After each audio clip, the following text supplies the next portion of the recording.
Hey everyone, welcome back to the channel. Today's Takes with Alex, and I am your host, Alex. Today we're diving in to a very important concept because um, it's a very important aspect of our lives. Okay? Happy Monday, hope it's going well. The name of this video is titled Holy Work, the Spiritual Significance of Earning a Livelihood. Every day, millions of us wake up and go to work.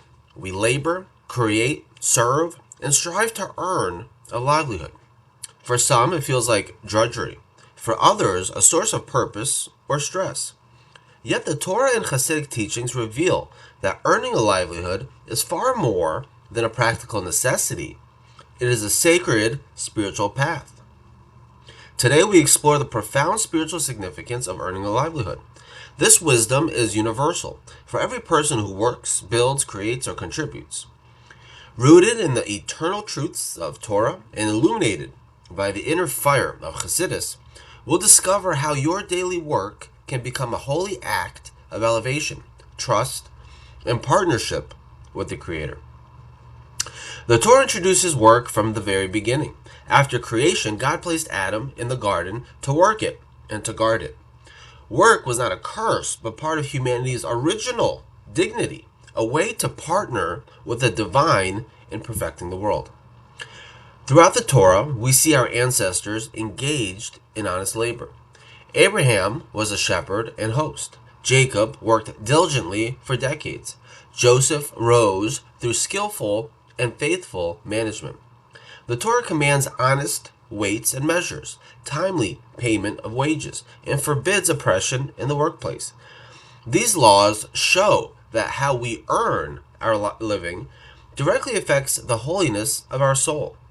The Torah also teaches balance. We are commanded to work 6 days and rest on the seventh. This rhythm reminds us that while we must make effort, a hishtadlut, our ultimate sustenance comes from God. King Solomon wrote in Proverbs, "The blessing of the Lord makes one wealthy, and he adds no sorrow to it." Earning a livelihood with integrity and trust becomes a form of divine service. Hasidic masters, beginning with the Baal Shem Tov and deepened in the Tanya by the Alter Rebbe, transformed our understanding of livelihood. They teach that the material world is filled with holy nitzotzo, divine sparks, scattered everywhere.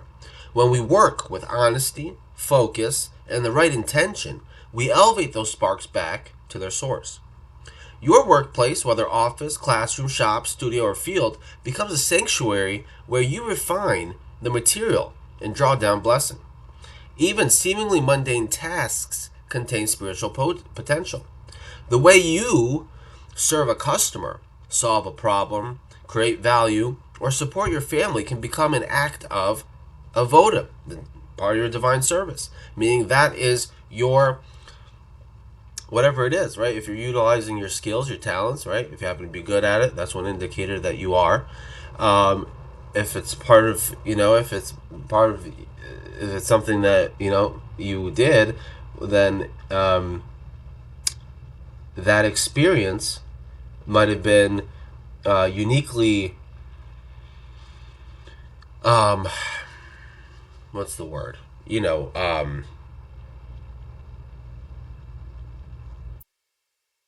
like a unique opportunity for you to do something, act in a way, perform some kind of service to create value, because that kind of creation, right? Because that's ultimately what you do when you create value. You create something that wasn't there or easily accessible for others, right? And so because you undertake that type of creative activity in the world, it unlocks something, right? A blessing or some kind of, the spark, right? And so we never know, and that's why it's important to do whatever you're doing with intention and integrity, because it's only through the doing something with integrity can you elevate a spark. If you're doing something dishonestly, then you're not elevating sparks. You're creating more spiritual conflict. Chassidus emphasizes bitachon with an effort.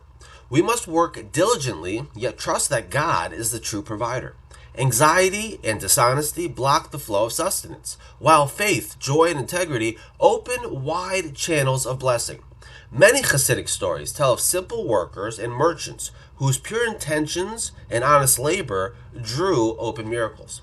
The Rebbe's taught when a person goes to work with the mindset of elevating sparks and supporting holiness, their livelihood becomes a source of spiritual vitality rather than depletion. The spiritual power of earning a livelihood touches every dimension of life. It cultivates responsibility and dignity. Work develops character, discipline, and the ability to contribute, reflecting the divine image within us as creators and builders. It provides opportunity for elevation. Every ethical deal, every act of excellence, every challenge every challenge you overcome refines the soul and gathers scattered sparks. Right, that's what we're saying. When there's that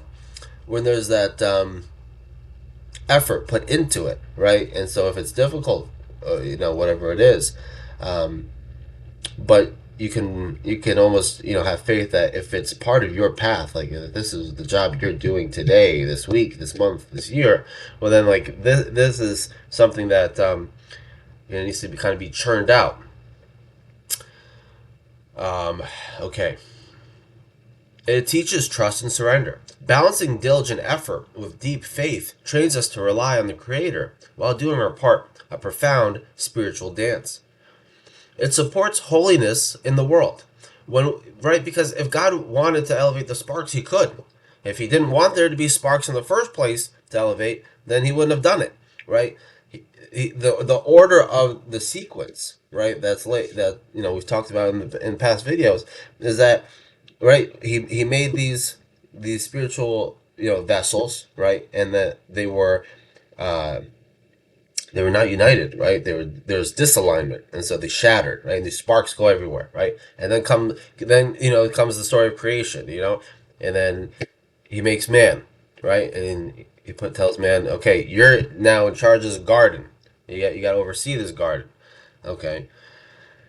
Well, gardens, you got to grow stuff in gardens. Gardens by their essence of what they are, right? They produce something, right? So for us to be in charge of something that produces, we have to be acting with it in a way that we want it to grow and to produce and flourish. And you can only do that when you're doing stuff, operating with integrity and honesty, and following the rules, right? And so we got the spiritual rules, we got the rules of the world, we got the rules of nature, right?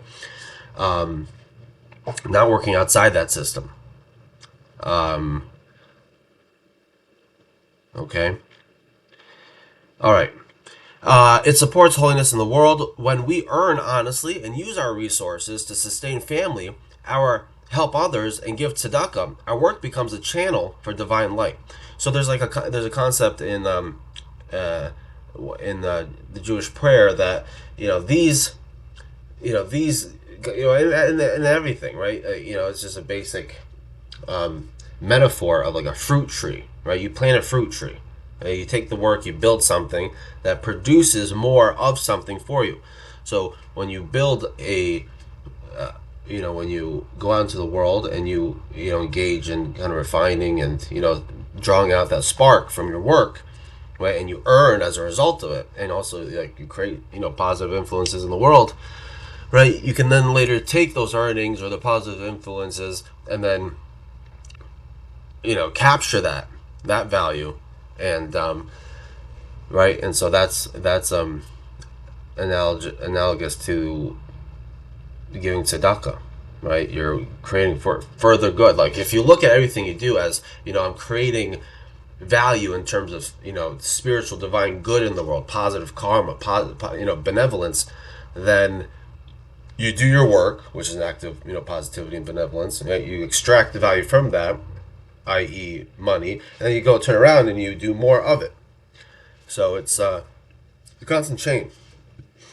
Okay, it brings joy and meaning. Chassidus teaches that work done with love and purpose generates simcha, vitality, that flows into prayer, relationships, and service.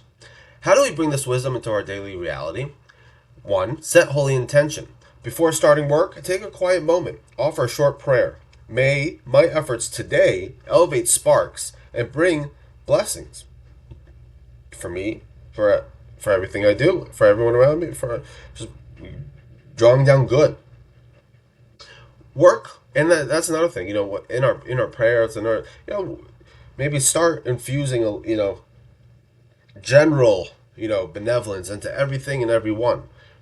We're part of that, right? So it's not like we're going to miss out on that, and it helps develop a like a I'm part of a collective mindset. Work with integrity. Be honest, reliable, and kind. Let your labor reflect truth and respect. Balance effort and trust. Do your best without falling into anxiety. Practice gratitude and remind yourself that God opens doors. Next, infuse presence and joy. Approach tasks mindfully. Find meaning in service to others. Bring warmth and positivity into your environment. Direct the fruits upward. Use your earnings to support your family, give generously, and create space for spiritual growth. See the bigger picture. Even difficult work can refine your soul. Ask, what sparks am I elevating here? No matter your field or stage in life, your livelihood can become a meaningful spiritual practice. Earning a livelihood, when rooted in spiritual growth and divine mission, is transformed from mere survival into acting out and being an active participant in destiny and our holy mission. It becomes a way to partner with the Creator, elevate the material world, and bring divine light into everyday existence. This week, approach your work or your search for work with renewed eyes. Infuse it with intention, integrity, and trust. Watch how it begins to nourish your soul as well as your body.